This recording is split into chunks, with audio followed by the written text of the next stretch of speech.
Good evening, Jumps Racing fans. Welcome back to the channel, proudly sponsored by betting.co.uk. Now I'm back with two selections for you for Thursday's racing over at Carlisle, but with the Jumps Racing back in full swing, we are starting to see some more notable runners on the race card. So I am going to go into a few of the runners for tomorrow's racing that have caught my eye before we go on to the selections. Now, just with a brief look ahead as well, I am back with my Countdown to Cheltenham series starting in 2 weeks' time. However, next week, I do have an early preview for the Cheltenham October meeting, which will be with Jamie Wren and Scotty Rudderham, who will be joining me for the entire season. But let's have a look at the runners that have caught my eye for tomorrow. And one of them is in the 3 o'clock at Carlisle, where Constitution Hill's half-brother Landgenie makes his hurdles debut at Carlisle after winning his bumper pretty impressively on debut at Huntingdon on his only start of last season. He is, of course, out of Queen of the Stage as well, and he travelled really nicely on debut. John Joe O'Neill didn't give him too much of a hectic ride. He just picked them off one by one and won by a few lengths easily enough. And that form has actually been franked quite nicely since then too. So he's definitely a horse that I wouldn't mind tuning in to watch, and I'd love to see him go and win his debut for tomorrow. He has opened up at 7-2, which is actually quite big, and I imagine he's going to receive some support simply due to his profile. Now, it's not a bet for me, but you can bet I will be tuning in to see him go well, and I really do hope he gets off to a winning start over hurdles. It'd be really nice to see the John Joe team have a good one for the season. Then over at Thurles in the 250, the Mares Novice Hurdle second favourite, Brighter Days Ahead, makes her racecourse hurdles debut tomorrow.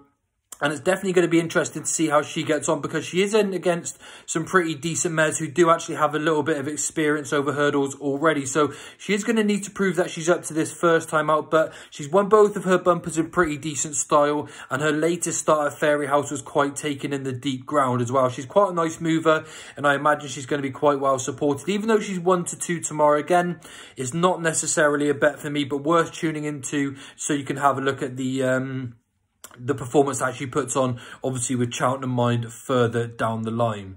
And then finally in the 5-10, there's a nice bumper at Thurles as well. Gordon Elliot actually has the favourite here, Enabler, at 11-10. He's a really nice walk in the park type who was second on his point-to-point debut and looked like he's open to plenty of improvement. But also in the same race, he does have a horse called Bleu de Vassy, who's currently in here as a reserve. Now, these two have been entered up in the same races quite a few times in recent weeks and not made the race course just yet. And I don't think they're obviously going to both run at the same time. However, I do think it's quite interesting that they were both quite expensive purchases and they have been targeted at the same opening races. So whichever one of these turns up for tomorrow for Gigginstown, again, I think is a race that could be worth tuning into. But don't be too disheartened if they don't blow you away first time out. I think these two could actually be horses that are going to be better when they step up in trip in time. But there's three horses that I think are very notable to take a look at for tomorrow's racing, nonetheless. Okay, so I've got two selections for you tomorrow as well, and they both come from the same stable. The first one comes in the 150 at Carlisle. We've got a pretty decent handicap chase here over 2 miles, and there's a few decent horses in this race. It's a very competitive handicap chase here with a few horses that do already have some chase experience. I think Now Sun and Fringle Dyke are going to come in for some pretty significant support tomorrow and actually have got some pretty decent form in the book already. And Fringle Dyke's actually looking to make it 4 wins over over fences in a row, so he could be pretty hard to beat at 13-2. But I really like Snake rolling here for Lucinda Russell, but he is currently only a 7-4 favourite. I think this one would be worth waiting until the morning.